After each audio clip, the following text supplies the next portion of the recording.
Coming up on HowIGMT, Tesla crushes expectations even without their Model S and Model X. Lots of updates to the Tesla Semi and CyberTruck. GigaFactory Berlin gets larger even before production starts, and Tesla ramps up their hiring efforts in Austin, Texas.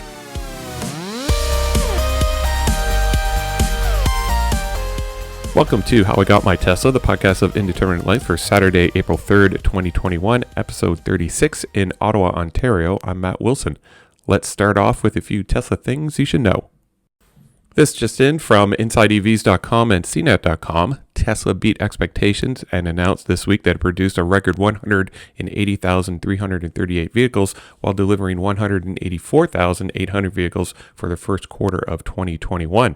Now, it should be noted that production numbers do not include any of the Model S or Model X's, as Tesla shut down production in December to permit retooling of the product lines for both refreshed vehicles.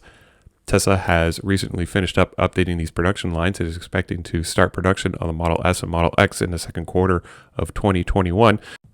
The record quarter was based solely on the production and delivery of the Model 3 and Model Y. Frito-Lay recently announced that its transition from diesel-powered vehicles at its Modesto manufacturing plant in California is almost complete.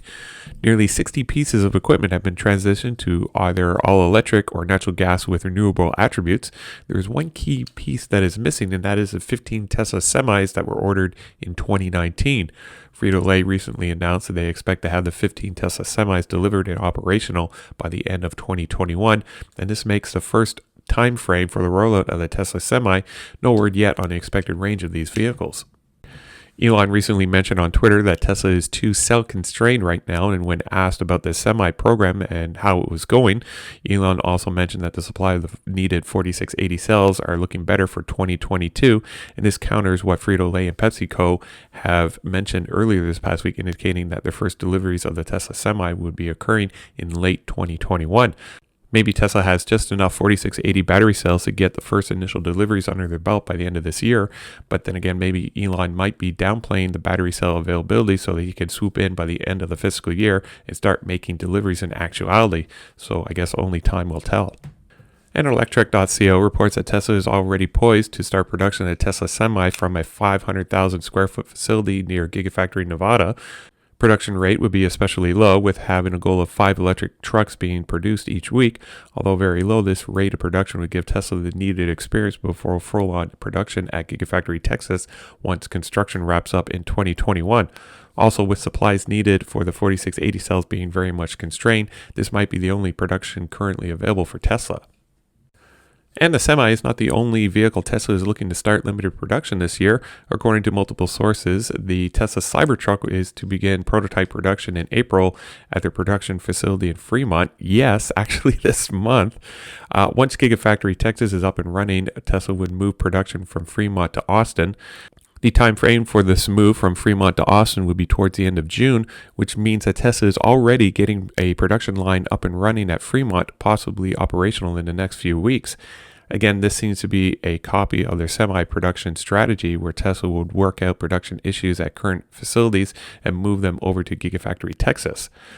With Tesla being pretty tight-lipped about the production plans for the needed 4680 cells for the Tesla Semi and CyberTruck, I wonder if we're going to see some major announcements in the upcoming shareholders report for Q1 of 2021.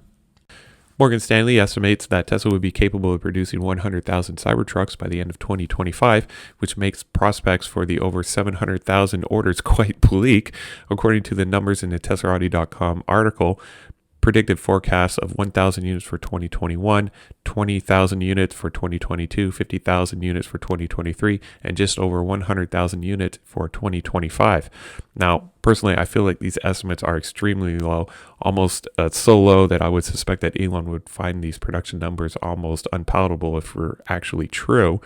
Tesla still has a lot of work ahead of themselves with Gigafactory Texas. The expected output in Austin would mean that the current building under construction would be one of several buildings would be needed to meet the demand for the Model Y, the Cybertruck, and the Tesla Semi. I predict that the title of the world's largest battery production facility at GigaFactory Berlin will be very short-lived. I really think that a much larger building will be constructed within the 2,400 acres of land purchased by Tesla in 2020. Also, Morgan Stanley's numbers assume that only one Gigafactory will be producing Tesla Cybertrucks. And as I predicted in December of last year, I really do suspect that Tesla will be announcing an additional Gigafactory, possibly in the Detroit, Michigan area. With the introduction of IDRA's 8,000-ton gigapress a few weeks ago, IDRA has provided us with an updated video explaining the requirement for such a press and what work was needed to bring the gigapress into reality. Gigapresses from IDRA are capable of injecting 100 kilograms of molten aluminum into the die casting cavity in 60 to 100 milliseconds, which is actually really crazy fast. The hard work by IDRA has placed themselves 2 years ahead of their competitors in the market, and they look forward to working with automobile manufacturers to help produce vehicles with a lower carbon footprint, reduce overall parts count while providing better quality parts. So I will link out to the Teslarati.com article in the show notes below. Elon Musk recently tweeted that Tesla will be looking to hire more than 10,000 people for Gigafactory Texas, and anyone with a high school diploma can apply, so there's no need for a college degree. Tesla is working with educational institutions as well as the Texas Workforce Commission to find the very much needed staff. These 10,000 people will get Tesla through 2022, but more opportunities are expected once full-scale production of the Tesla Semi and CyberTruck come online. Additionally, Tesla will need even more employees past 2022 once production ramps up for the needed 4680 battery cells, not to mention any other product that Tesla might announce for the next few years. Tesla purchased over 2,400 acres of land in Austin, Texas, and the Gigafactory only occupies a very small portion of the land that is available for Tesla to do whatever it is that they want to do. Tesla has been given the green light to expand Gigafactory Berlin by an additional 200 acres, and this additional space is slated for storage purposes and offices for their engineering staff. One main hurdle for the overall development of the site was the removal of the forested area that existed prior to development. But thanks to Tesla's commitment to replant 3 times as many trees that were removed and the overall economic impact from the construction and operation of the Gigafactory, it appears that Tesla is one step closer to Model Y production this summer. More taxi companies in the U.S. are seeing the benefits of switching from traditional vehicles with internal combustion engines and even vehicles with a hybrid powertrain. More Model 3s are being outfitted for taxi service in cities such as New York City, Columbus, Ohio, and Madison, Wisconsin. Companies are looking to lessen their carbon footprint while having the benefits of less maintenance and downtime. The initial costs by purchasing the Model 3 are quickly offset by the eventual savings in fuel, so there's no word yet on the adoption of the Model Y as a taxi. It seems that most of the taxi fleets are purchasing the Tesla Model 3. So we might as well take a look at what is happening over at Gigafactory Texas, and thanks again to Jeff Roberts and Joe Tegmeyer for their daily drone footage. Exterior walls around the paint shop are starting to be framed in by using what appears to be metal studs, which is something that I was not really expecting. I thought Tesla would be wrapping the entire building with precast concrete wall sections, but it appears only to be the case in the stamping and casting plants. Progress is seen at the temporary switchyard where Tesla is about to connect to the nearby overhead primary hydro lines. One of the largest concrete hydro ducts I've ever seen in the construction industry is being built midway down the east side of the megapad area and then back into the building. Damp proofing of the roof deck over the stamping plant is continuing, and geotechnical investigations are underway in the extended area to the west of the megapad area on the other side of Interstate 130.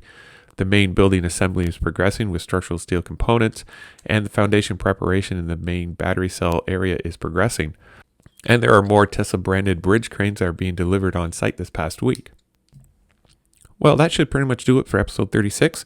If you're looking to purchase a Tesla and you want 1,000 free supercharging miles, you can feel free to use my referral link in the show notes below, or head on over to ts.la/Matthew40942.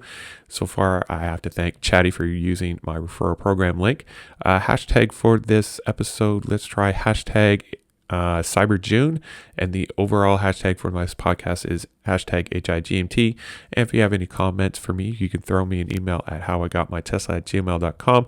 And I need to shout out my new patrons who support me at the V3 supercharging level. So thanks to my brother Nick for your continued support. As always, you can watch my progress towards a Tesla of some sort by visiting HowIGotMyTesla.com.